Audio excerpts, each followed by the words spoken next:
కావాలని కొద్దిసేపటి క్రితమే హైకోర్టు ఆదేశాలు జారీ చేయడం జరిగింది. ఈ పరిస్థితుల్లో ఆర్టీసీలో సమ్మె చేస్తున్నటువంటి ఎంప్లాయీస్ అలాగే తెలంగాణ మజ్దూర్ నేతలు కూడా సమావేశమయ్యారు.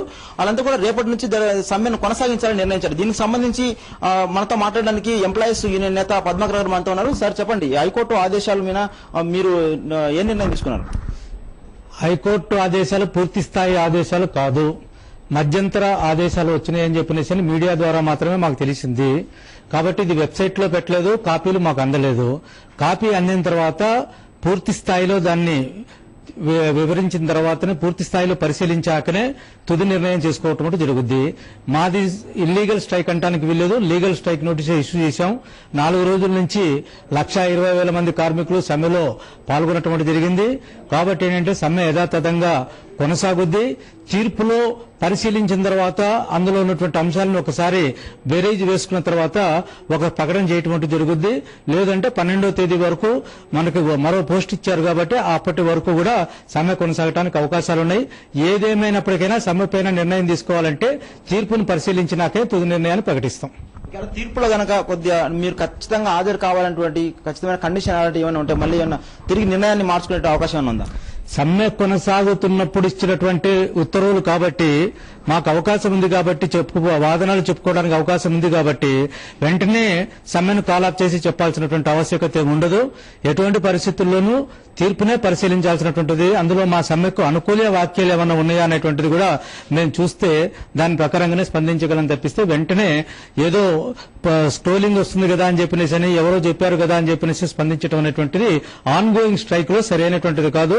సమ్మెకు ముందు ఇటువంటి ఉత్తర్వులు వస్తే అది అమలు పరచడానికి మనకు ఈజీ అవుతుంది తప్పిస్తే సమ్మె మొదలైన తర్వాత ఇటువంటి ఉత్తర్వులు వచ్చినప్పుడు చాలా విషయాలు పరిశీలనలో తీసుకున్న తర్వాతనే నిర్ణయం ప్రకటించాల్సి వస్తుంది. మీరు చట్ట వ్యతిరేకంగా సమ్మె చేస్తున్నారని వ్యాఖ్యానించండి.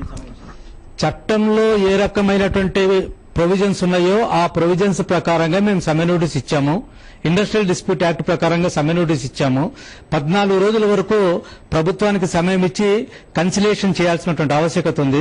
14 రోజులు అయిపోయింది. Cancellation officer joint commissioner of labour Andhra Pradesh involve అవటం జరిగింది. 2 సార్లు చర్చలు జరపడం జరిగింది. కన్సిలేషన్ ప్రొసీడింగ్స్ అన్ని కూడా కంక్లూడ్ అయినాయి. మేము సమ్మె మొదలుపెట్టింది 36 రోజుల తర్వాత మొదలుపెట్టాము.